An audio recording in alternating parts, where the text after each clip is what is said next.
Welcome to आमीन media. Akbar भाई, आपको आमीन मीडिया पे आपके काफ़ी वायरल पोस्ट देखकर आपको यहाँ दावत दी है आने के लिए। चूँकि आप पिछले मुसलसल 2-3 महीने से तो मैं आपको बड़ा एक्टिव देख रहा हूँ कि आप सरखे रोज़ा कमेटी के मुखालफत में कुछ न कुछ आप लिखते रहते हैंगे। मैंने एक से ज़्यादा आपके इंटरव्यू भी देखे कि जिसके मुतालिक आपने अकीरा 45 की ज़मीन को लेकर उसको उठाया था। तो सबसे पहले मैं आपसे आपका तारुफ, मतलब आप कौन हैं और ये लड़ाई किस लिए शुरू की, इसके लिए मुख्तसर में बताएं। सबसे पहले मेरी बात मैं रखूँगा कि मैं एक कॉमन मैन हूँ, एक आम आदमी जी।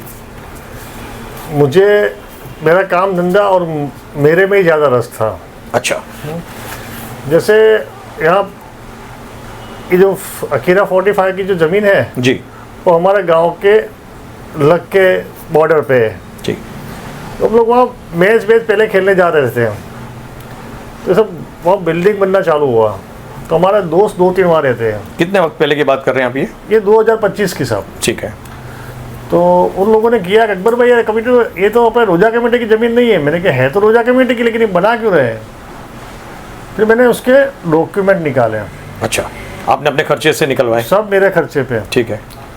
और दस्तावेज निकाले और चेक किया इसमें मुझे घपला लगा। ओके। उसके बाद मैंने और मेरे वकील साहब ने, क्या नाम है आपके वकील साहब का? विशाल भाई साहब। विशाल शाह। ओके। उन्होंने सब रिसर्च किया। जी। फिर हमने इसमें देखा कि भाई इसमें तो घोटाला हो रहा है और ज़मीन ये रोजा कमेटी की है। अच्छा, थोड़े घोटाला जो शब्द आप यूज़ कर रहे हैं तो इसको जरा बड़ा चढ़ा के बताएंगे कि घोटाला आप किसे कहते हैं?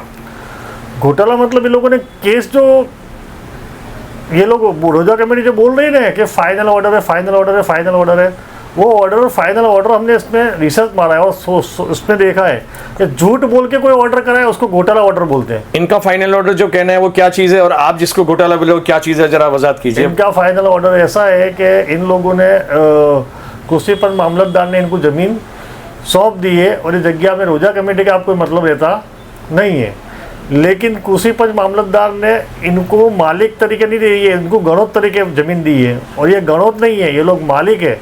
ये लोगों ने खरीदी है ज़मीन, और वक़फ़ की, वंस वक़फ़ ऑलवेज वक़फ़।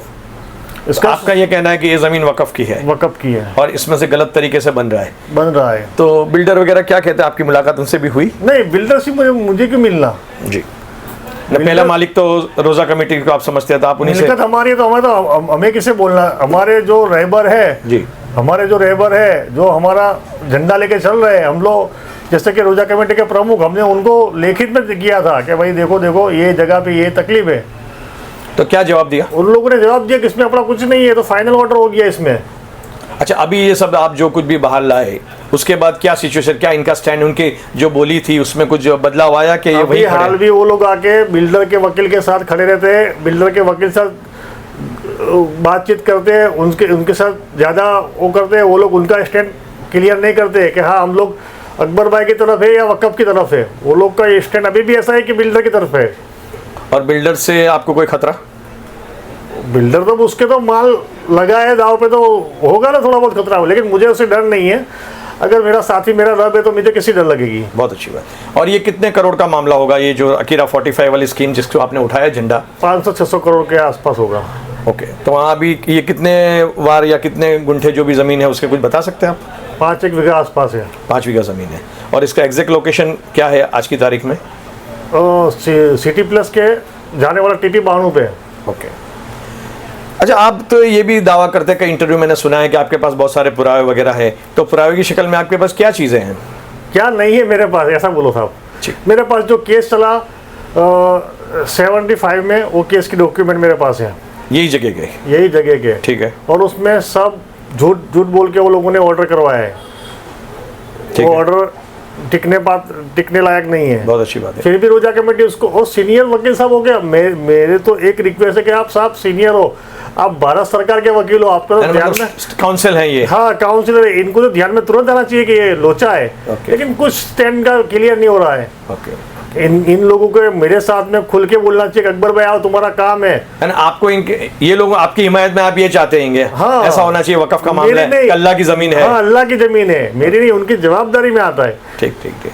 अच्छा, एक तो चलो ये अकीरा 45 का मसला, इसके सिवा भी आप बहुत कुछ लिखते रहते हैं, तो वो जैसे कि तालाब का मसला आपने उठाया था, तो वो क्या है, वो जरा समझाएंगे? तालाब के लिए हम लोग बड़ौदा तक जाके आए, आर्कियोलॉजिकल सर्वे ऑफ इंडिया की ऑफिस था। हाँ, उनकी ऑफिस में जाके आए, और सुपरिटेंडेंट साहब बहुत अच्छे इंसान हैं, ठीक है, और बहुत सही इंसान है। उन्होंने हमसे बहुत अच्छी राब्ता किए, और उन लोगों ने समझाया हमें कि आप रोजा कमेटी को बोलो।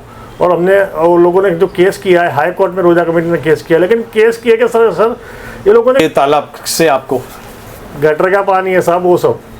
तो ये गटर का पानी कहाँ से तालाब में गिरता है? बाजू के पीछे के तालाब से।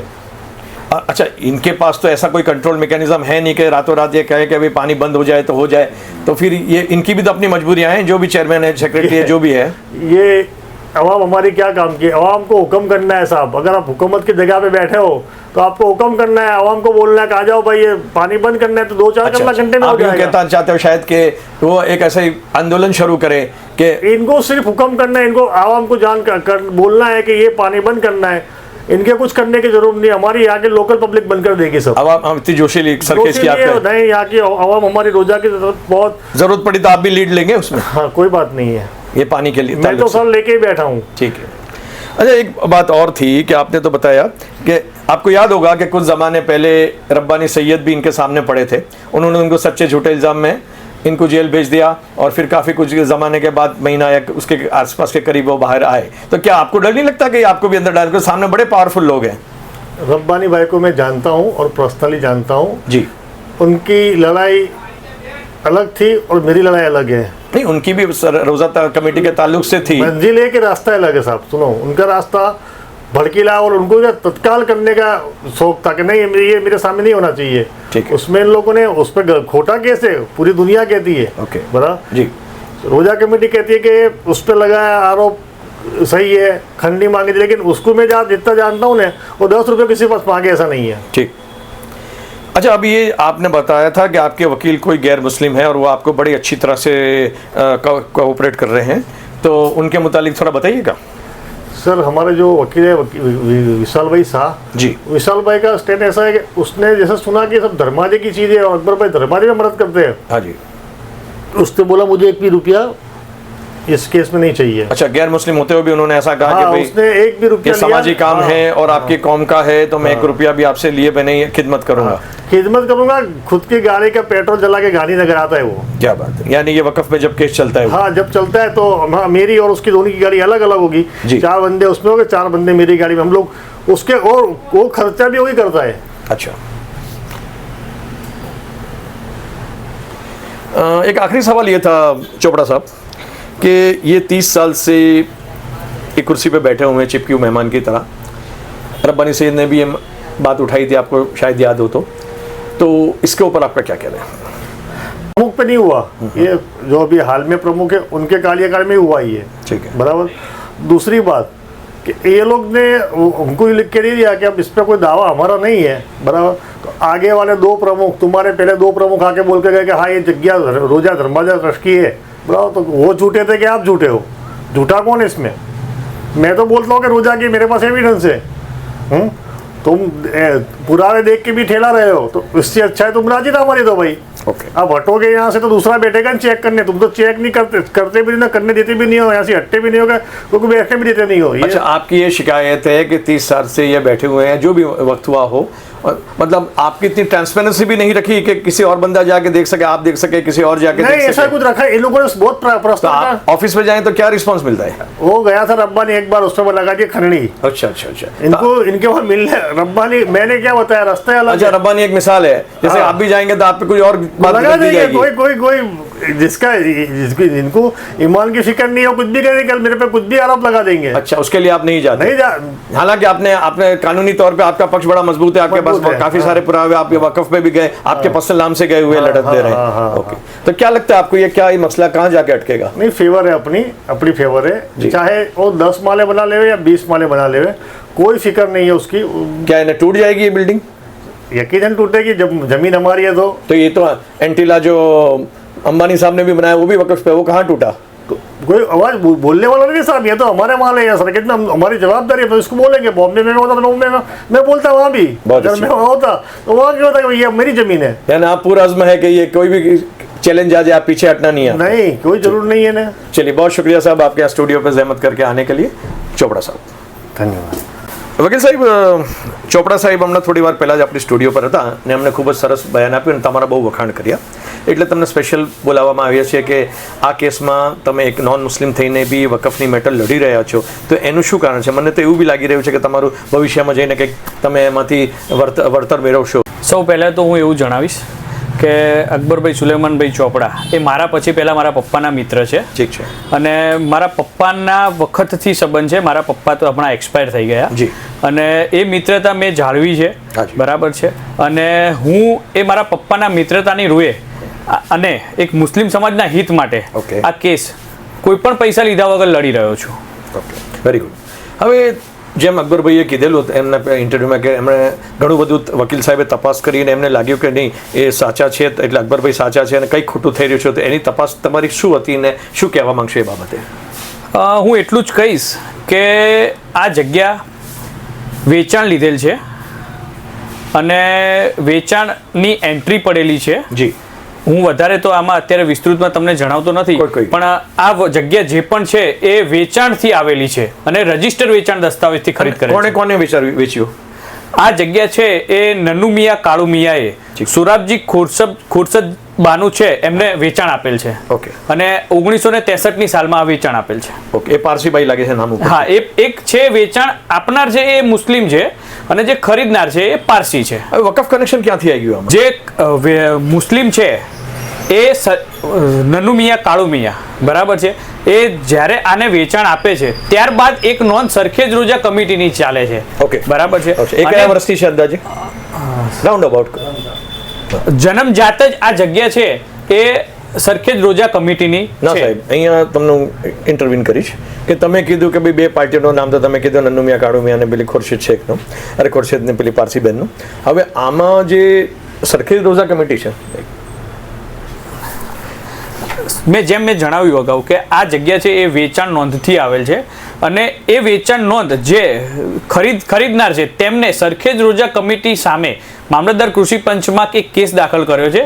એટલે જે વેચાણ લેનાર છે ને એ પોતે સાબિત કરે છે કે સરખેજ રોજા કમિટી ઓલરેડી એમાં હતી। ઓકે, જે ખરીદે છે અને ત્યારબાદ એમને એમ કહે છે કે ભાઈ અમે કાયમી ગણોત્યા હતા અને કાયમી ગણોત્યા તરીકે અમે ખેડતા હતા અને જે અમે ખરીદવાના હકદાર છીએ। ગણોત એટલે શું? કદાચ દર્શકોને સમજ ના પડે એટલે જે કાયમીથી ખેડતો હોય એને ગણોત કહી શકીએ આપણે, બરાબર છે। અને બીજી વસ્તુ કે એમને જે કેસ માટે કે જે ખેડવા માટે માંગી હતી એ એકચ્યુઅલમાં છેલ્લા મેં ઘણા વર્ષોથી રેકોર્ડ જોઉં છું પાણી પત્રકના, તો એમાં પડતર લખેલું છે, એમાં કોઈ પણ પ્રકારની ખેતી કરેલ નથી। અચ્છા, એવું છે પાછું? હા, અને જે એમને માંગી છે જે જગ્યા એ ઢોર ઢાખર ચરાવવા માટે માંગેલી છે જગ્યા, કે ના કે ખેતી કરવા માંગે, એટલે આ અચ્છા, એવું શું પરિણામ છે? અકબરભાઈ તો બહુ કોન્ફિડન્ટ છે કે હું જ્યાં સુધી જીવું છું ત્યાં સુધી તો એન્ડ એવી રીતે મારા જીવનમાં જોઈશ કે આ બિલ્ડિંગ નહીં બને અને તૂટી જશે, તો એ બાબતે તમારે શું કહેવું છે? એ બાબતે આપણે કોર્ટ ઉપર છોડીશું। એ બાબતે આપણે કોર્ટને કહીશું કે યોગ્ય ન્યાય કરે। જી, આપણે પુરાવા રજૂ કરીશું વેરી ગુડ, અને કોર્ટ જે ડિસિઝન લે એ આપણે માન્ય રાખીશું। Very good. હવે આપની ઉંમર તો બહુ નાની છે, એટલે એક્સપિરિયન્સ બાબતે વકીલ તો આપ છો જ, તો ને સામે જે લોકો છે ખૂબ જ પાવરફુલ છે, બિલ્ડર લોબી છે, પછી જે મોટા મોટા માથાઓ છે, તો શું તમે ટકી શકશો એમની સામે? આપણે કાયદાની રૂએ ચાલવાનું છે, ના કે આપણા દિલ કે ના કે આપણા મગજથી। કાયદો જે કહે છે એ પ્રમાણે ચાલવાનું છે। એ મોટા છે કે નાના એ મને નથી ખબર, મને એટલું ખબર છે કે હું વકીલ છું અને મારે મારા અસીલનું ડિફેન્સ કરવાનું છે અને મારા અસીલ સાચા છે એટલે મારે એમને જીતાડવાના છે। બહુ સારી વાત છે। હવે અત્યારે જે બી તમે ટ્રિબ્યુનલમાં કદાચ દાખલ કરી હશે, જે બી તમારી અરજી છે એ શું સ્ટેટસ છે અને એનું ક્યારે એની હાલ અમે સ્ટે અરજી મૂકેલી છે। અને ક્યાં મૂકી છે સાહેબ? ટ્રિબ્યુનલ કોર્ટમાં ગાંધીનગર, બરાબર છે, જે કામ ચલાવ મનાઈ હુકમ મેળવવા માટેની, એટલે કે જે યથા પરિસ્થિતિ જાળવવા માટે। ઓકે, તો એ કેટલા વખત પહેલા કરેલી ને હવે નેક્સ્ટ અમારી નેક્સ્ટ મુદત છે 5 તારીખે અને ત્યારે અમારી એની સુનાવણી છે ને દાખલ તો તમે કદાચ મહિના દોઢ મહિના પહેલા કરી હશે।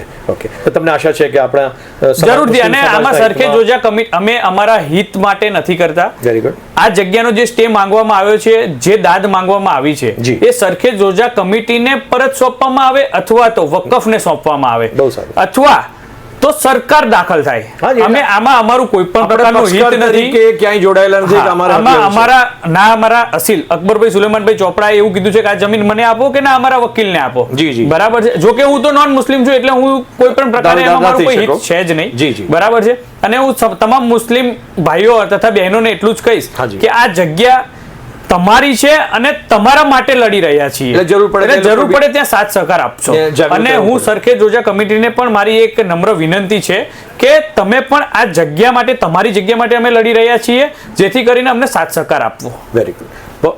ઘણું બધું આભાર આપનો અહીંયા સ્ટુડિયો પર આવવા બદલ. થેન્ક યુ વિશાલ સાહેબ. Welcome. Thank you for watching Amin Media.